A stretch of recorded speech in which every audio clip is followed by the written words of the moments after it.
Exercise 1.3 का question number first देखते हैं क्या है। इस क्वेश्चन को करने से पहले मैं आपको एक छोटी सी सजेशन देना चाहता हूं। अगर आपने इस वीडियो का, इस एक्सरसाइज का इंट्रोडक्शन नहीं देखा है तो पहले वो देखिए, देन क्वेश्चन कीजिए, सारी चीजें अच्छे से समझ में आएंगी। लिंक आपको आई बटन पे भी मिल जाएगा, प्लेलिस्ट से जाके भी आप सर्च कर सकते हैं। अब सबसे पहले क्वेश्चन देखो क्या है। Let F such that 1 3 4 put करने पर हमें 1 to 5 वैल्यूज मिलेंगी। अब आपने देखा होगा क्या होता था, हमें पिछले एक्सरसाइजेज में इस तरीके से मिलता था F such that real values put करने पर रियल वैल्यूज मिल रही हैं। तो ये क्या होता था हमारे पास डोमेन, और ये क्या होती थी हमारे पास कोडोमेन। इसका मीनिंग तो यही होता है ना एग्जैक्टली। तो यहां पे क्या है, ये वैल्यू पुट करने पर ये वैल्यू मिल रही है हमें फंक्शन एफ के अंदर। कोई अनदर फंक्शन है जी सच दैट, उसमें 1 to 5 पुट करने पर हमें 1 और 3 वैल्यू मिल रही है। Be given by F is equal to, हमें जो यहां पे फंक्शन के पेयर मिले वो क्या मिले 1 2 3 5 4 1, और जी के अंदर जो पेयर मिले वो क्या मिले 1 3 2 3 5 1।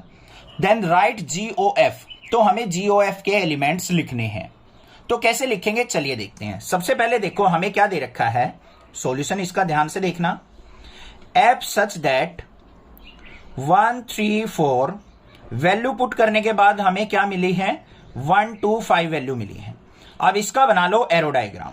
कैसे बनेगा, ये हमारे पास दो ओव्यूल हो गए।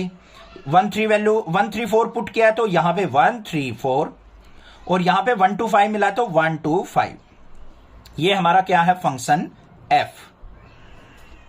ठीक है, अब देखो एफ फंक्शन के अंदर पेयर क्या बने हैं 1 और 2, तो 1 और 2 का हमारा रिलेशन गिवन है, ये हो गया। 3 और 5 का रिलेशन है। 4 और 1 का रिलेशन है। बन गया एरो डायग्राम, कोई दिक्कत नहीं है। फिर जी का बना लेते हैं। जी हमें क्या दे रखा है सच दैट 1 to 5 वैल्यू पुट करने के बाद बच्चों हमें क्या मिल रहा है 1 और 3 वैल्यू मिल रही है, ये दो वैल्यू मिल रही है। तो जी फंक्शन का एरो डायग्राम कैसे बनेगा, फंक्शन जी मेन यही है हमारे, जी ओ एफ निकालना हो या एफ ऑफ जी निकालना हो, इसी से निकलेगा एरो डायग्राम से। अब यहां पे रिलेशन देखो क्या क्या दे रखे हैं। पहले तो एलिमेंट 1 to 5 थे तो लिख दो 1 to 5, और वैल्यू जो मिल रही है हमें 1 और 3 मिल रही है। देखो क्या है 1 पुट करने पर 3 मिल रहा है तो 1 का रिलेशन हो गया हमारा 3 के साथ। 2 पुट करने के बाद 3 मिल रहा है तो 2 का भी रिलेशन हो गया 3 के साथ। 5 1 है तो 5 पुट करने के बाद हमें मिल रही है वैल्यू 1, ये हो गया। इतना समझ में आ गया, कोई दिक्कत की बात नहीं है। चलो भाई, अब हमें निकालना है जीओएफ। तो जीओएफ के एलिमेंट्स जो भी आएंगे उनको हम यहां राइट डाउन करते चले जाएंगे। पहले तो मतलब बताओ जीओएफ का होता क्या है। इंट्रोडक्शन के अंदर समझाया था मैंने कि एफ फंक्शन की वैल्यूज को जी के अंदर पुट करना। एफ फंक्शन की वैल्यू को जी के अंदर पुट करना, इसका एग्जैक्ट मीनिंग क्या होगा, जी ऑफ एफ एक्स। क्लियर है इतनी बात। और फंक्शन एफ क्या है, ये वाला, इसके अंदर ये वाली क्या है हमारी डोमेन, वैल्यू ये वाली पुट होंगी। तो यहां पे x की जगह क्या पुट होगा, पहले 1 पुट होगा। तो देखो क्या बना, g ऑफ f ऑफ 1, यही तो होगा। 1 पुट करने पर हमें रिजल्ट क्या मिलेगा 2, यही तो बात है। इसका मतलब ये वैल्यूज पुट करने पर ये रिजल्ट मिल रहा है। अगर मैं फंक्शन f के अंदर 1 पुट करता हूं तो मेरी इमेज बनेगी 2, तो ये किसके इक्वल हो जाएगा हमारा g ऑफ 2 के। f ऑफ 1 का रिजल्ट क्या आ गया 2, और g ऑफ 2 मतलब g फंक्शन पे पहुंच जाओ, g फंक्शन ये है। तो 2 पुट करने पर रिजल्ट क्या मिल रहा है 3, तो g ऑफ 2 किसके इक्वल होगा 3। तो हमारा GOF में पेयर क्या बना बच्चों, पहले हमने क्या पुट किया था स्टार्टिंग में 1 फंक्शन f का, और रिजल्ट मिला हमें 3, तो 1 पुट करने पर 3 रिजल्ट मिला है हमें। आ गया एक पेयर। आई बात समझ में, नहीं आई है थोड़ा सा और सब्र रखो, दोबारा समझ में आ जाएगा। अब हमें क्या करना है, यहां पे 3 वैल्यू पुट की है हमारी फंक्शन f की।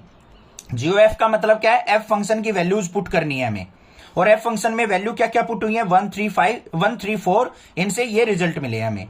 1 तो पुट कर लिया हमने, अब पुट करेंगे 3, तो यहां पे क्या आ जाएगा हमारे पास जी ऑफ एफ ऑफ 3। अब 3 पुट करने पर रिजल्ट क्या मिल रहा है 5, तो एफ ऑफ 3 का रिजल्ट है हमारा 5, तो जी ऑफ 5। और जी फंक्शन पे अब चलो, जी फंक्शन ये है, 5 पुट करने पर 1 रिजल्ट मिल रहा है, तो ये आ गया 1। तो 3 पुट किया तो हमें मिल गया 1, तो 3,1 बन गया जीओएफ का एलिमेंट। अब एक वैल्यू और रह गई, यहां पे क्या आ जाएगा हमारा g ऑफ एफ एक्स होता है, एक्स की जगह हमें क्या पुट करना है बच्चों 4 पुट करने पर रिजल्ट क्या मिल रहा है 1, तो ये क्या हो गया जी ऑफ एफ ऑफ 4 का रिजल्ट 1। अब जी ऑफ 1, अगर जी फंक्शन में हम 1 पुट करते हैं तो हमें क्या मिलेगा 3 मिलेगा, तो ये आ गया 3। तो 4 पुट करने पर 3 मिल रहा है, तो 4,3। These are the elements of G O F. ऐसे आपको करना था ये क्वेश्चन, समझ में आ गई बात।